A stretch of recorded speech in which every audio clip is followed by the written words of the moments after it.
Welcome to New Possibilities. I speak truth to power without fear. So recently I read this book, 40 Acres by Dwayne Alexander Smith, and I just wanted to take some time to talk about this book. It's a very interesting book. I highly recommend it. It's one of those thrillers that you can't put down. You have to keep reading. It's a real page turner. So I encourage people to check it out. And also, this book deals with some very powerful subject matter, some very important subject matter.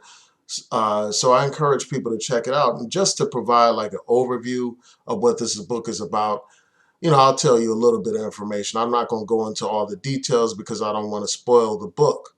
So you have this situation where you have these two black attorneys. One is a civil rights attorney, and one is basically a defense attorney. This attorney defends corporations, for instance, that discriminate against black people. So one character, the civil rights attorney, his name is Martin, and the defense attorney, his name is Damon.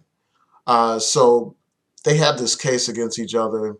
One of them prevails. I'm not going to give away who prevailed or whatever, so you can read it for yourself. But one of them prevails, and Damon ends up inviting this character, Martin, into this secret black society. But it's a gradual process. At first, they develop a friendship. They meet a couple of times, talk and hang out and all that kind of stuff. He gets to know, they get to know each other's families. So they hang out together and everything. And there's a gradual process. So eventually, Damon invites Martin on this trip. It's like a camping trip where they go boating and stuff like that. But they don't reveal the true nature of this trip. Really, that's like a cover for what the trip is about. Really, the trip is about entering this secret black society. And this society basically is a society of black male elites, successful black men who engage in slavery. They enslave white people as revenge for the enslavement of black people.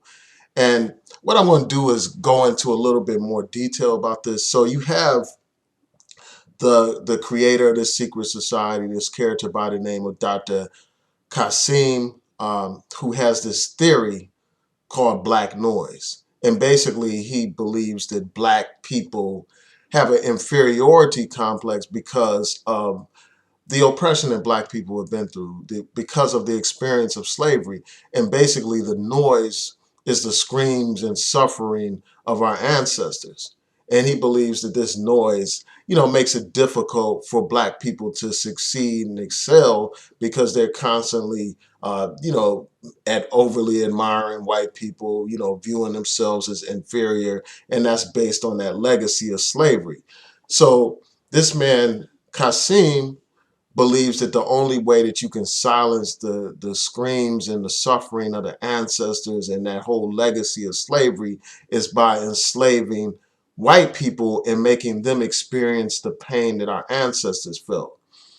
And he believes that by doing this, black men in particular regain their self-confidence and regain their manhood and regain their assertiveness and their drive to succeed.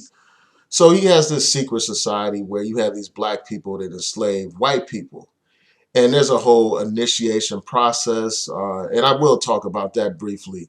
So eventually, when this guy comes to this place, like he's thinking, well, hey, we're just going on some camping trip, we're gonna go boating and all that kind of stuff.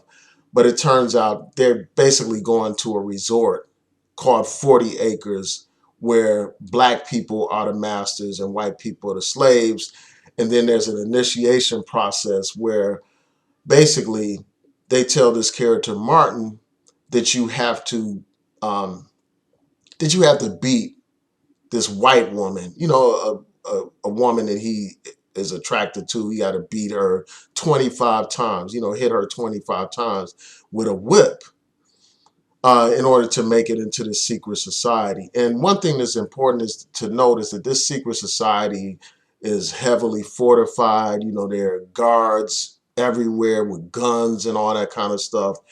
And before Martin went on this trip, you know, uh, eventually, like Martin and I think his wife, his ex-wife, well, not his ex-wife, his wife, they find out that this other person, this other up and coming young black person went on a trip with these guys and ended up dying under suspicious circumstances.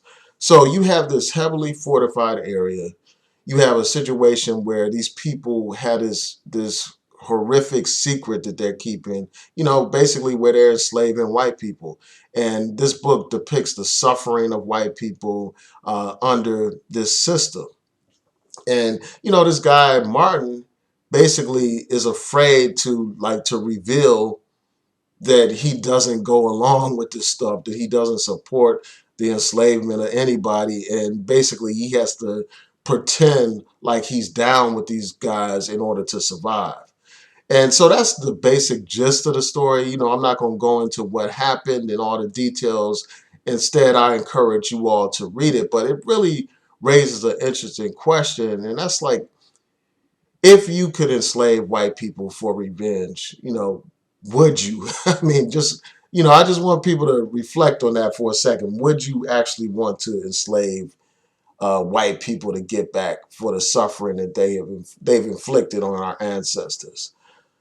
Um, so, that's one thing. You have the theme of black noise and this whole concept that somehow, you know, the only way for black people to gain their confidence and all that kind of stuff is to put white people through the same suffering that black people experience. And I'm really interested in hearing what y'all think about that. But I'll just share a couple of my thoughts about it. Really, black people, we don't have any desire for revenge or anything like that. Most black people don't. Like, we're not thinking, well, because our ancestors were enslaved, over 100 years ago, we want to take our revenge on modern day white people. I don't think that most black people think like that. I don't think that hardly any black people think like that. And really, like, I think that kind of thought pattern is counterproductive, and it doesn't serve any purpose. You know, um, it's just lashing out. Really, what black people want is freedom, justice, and equality. That's what we want. And you don't have to get freedom by lashing out at somebody or through revenge or anything like that. That's not necessarily what people need to do in order to have freedom. Really, it's about freedom. We want to be able to be human beings. To have all opportunities just like any other group of people. Our desire is not to lash out and get revenge.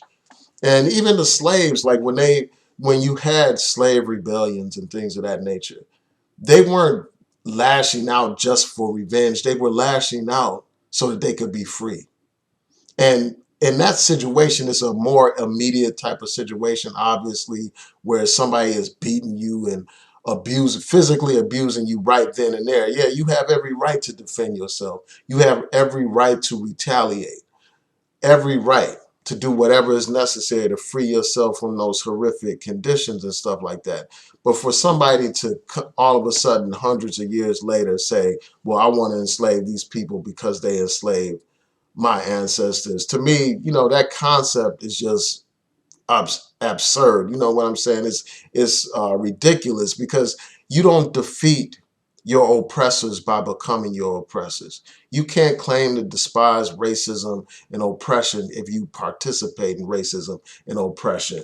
And that raises an interesting concept. Like, those individual black men in the story who were able to enslave black people, they in fact became the racists, because they did in fact have power in that situation, the power to enslave people, the power to oppress people.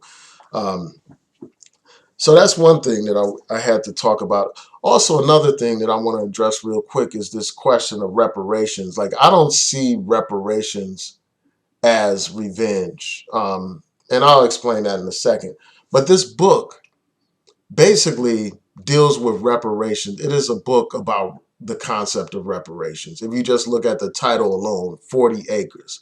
40 acres is the name of the compound where these black elites hold these white slaves, and they're living it up, and oppressing these white people or whatever. They call that place 40 acres, and we know where 40 acres comes from. That's the promise of reparations. Immediately after slavery, there was talk of giving each slave 40 acres and a mule as reparations for slavery. And we know that that never happened. So this book indirectly deals with the question of reparations. And reparations, again, is different from revenge. Reparations is about repairing damage that was done as a result of hundreds of years of slavery. We continue to suffer from the damage that was done from slavery, because our ancestors were forced to work without compensation for hundreds of years in this country. We were denied any kind of opportunity to build wealth and all that kind of stuff. Meanwhile, our oppressors built their wealth off of the backs of black people. They basically used our enslavement to enrich themselves. And because of that, you have, this continuing massive wealth gap. Because of that, you have modern day companies that are enriched today due to slavery. You have insurance companies that are rich, banks that are rich, even educational institutions that reap the benefits of slavery. They actually sold slaves. Universities like Georgetown, if I'm not mistaken, actually used slave labor and sold slaves. All these different universities have done this. And even the federal government itself is, used slave labor to build various monuments. And, the federal government sanctioned slavery and reap the tax benefits of enslaving black people. So there's a debt that's owed, and we need to be the ones to collect it, to rectify the situation right now, the modern day situation where black people are still in an inferior status when it comes to economics. And that goes directly back to the legacy of slavery and the legacy of Jim Crow. And reparations, again, is about repairing it. It's not about punishing somebody um, or seeking revenge. It's about righting a wrong that has occurred. It's about fundamental justice. And I want to just go back to this whole idea of black people enslaving white people. I mean, it's like you can't free yourself by enslaving other people. There's nothing liberating about oppressing people. By oppressing people, you're basically oppressing yourself. You're holding yourself down in order to hold somebody else down. And it's like, how can you even complain about slavery if you participate in the cruelty of slavery, if you participate in it yourself and you inflict that kind of pain on somebody and suffering? And one of the interesting things about this book is like how they flip the slavery narrative where they have white people enslaved. And I think that part of the reason why they do that is to just expose or, highlight the absurdity and the horror of slavery. It's just the institution of slavery is a ridiculous institution. It's a horrific institution. And this book highlights that fact by making these slaves white. Because a lot of times people can't see a point, like as long as it's somebody else suffering and stuff like that. I think this is a way to force white America to deal with the ugliness of slavery. Um, and it also forces us to deal with our own concepts of blackness and whiteness, and how a lot of times we're more like, a lot of us have been programmed to literally be more sympathetic towards the plight of white people. And that's something that they basically highlight in this book. So another thing that I want to touch on is, the idea of cults and mind control, because basically you have here a situation where you have a cult leader by the name of Dr. Kasim. He's the one that got all these black men to participate in this slave trade and this slave oppression of white people and stuff. Basically it's a situation where they kidnap white people who are descendants of slave owners, and they hold them as slaves. They rape them, they beat them, they do every single thing that the white man used to do to black people.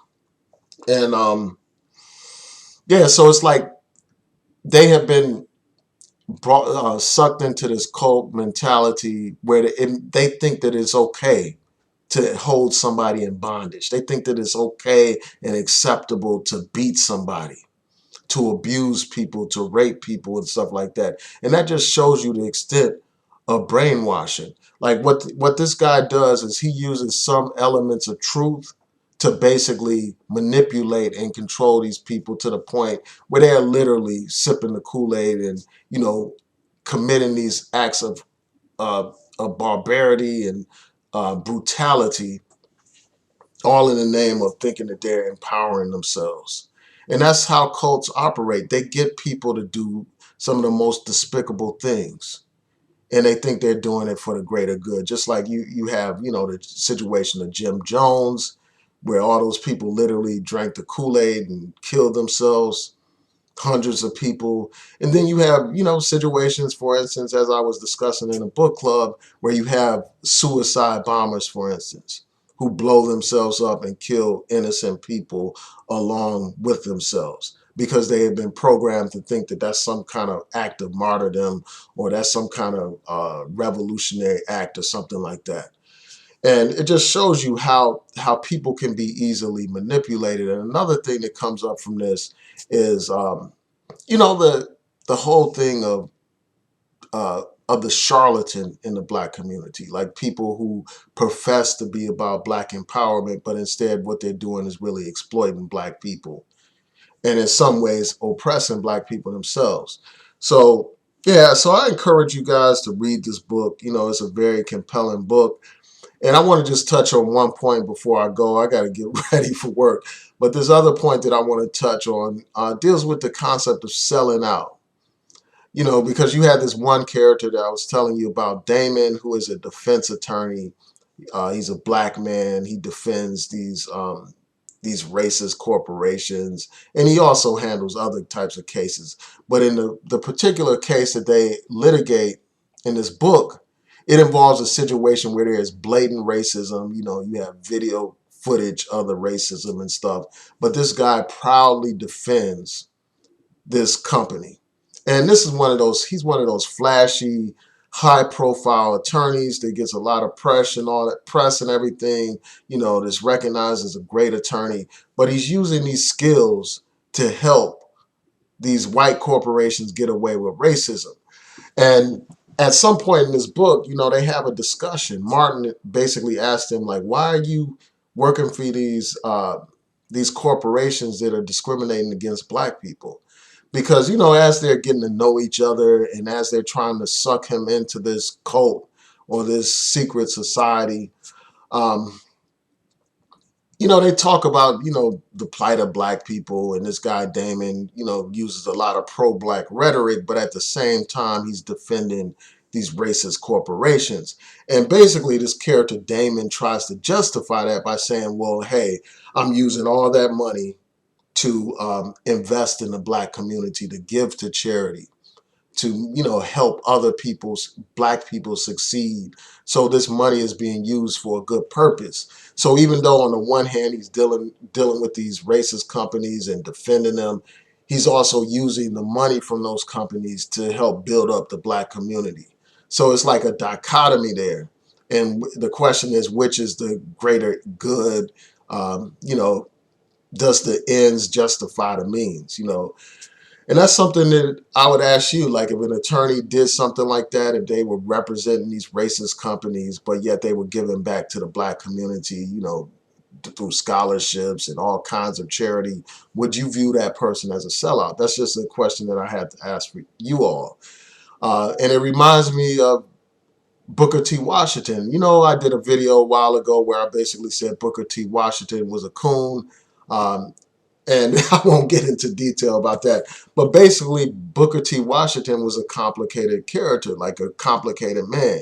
You know, he put on airs for white people to make them at ease, but at the same time, he used those same racist white people that supported segregation to fund a black institution that still exists today, and also, he used some of that money that he got from these white benefactors to fund civil rights organizations, to prop up civil rights organizations on the low. Like publicly, he would basically say, "Well, I'm not about ending segregation," and he wasn't really about uh, promoting civil rights and all that kind of stuff.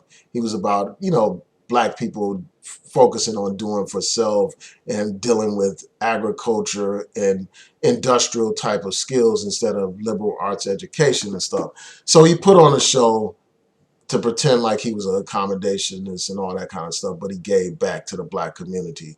So the question is, are those types of people sellouts? And I'm really interested in hearing from you.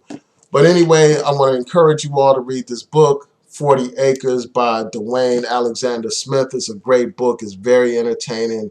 It's not one of those dense books that's like challenging to read through. It's easy reading. It has very descriptive passages in it. It's like watching a movie, and I hope that they make this into a movie. Um, and it kind of reminds me of like movies like Get Out or The Spook Who Sat by the Door. This would be a great movie. So anyway, tell me what y'all think. If you read this book before, I want to hear from you. What did you think about it? Um, anyway, please rate, comment, subscribe, like the video, share the video, hit that notification bell so that you'll know when I post new content. And lastly, I'm encouraging everyone to donate to my political campaign. As you know, I'm running for Baltimore City Council in District 4, and I need your support. Every dollar matters. I will post a link in the description box so that you all can donate. Peace and blessings, everyone. Have a great day.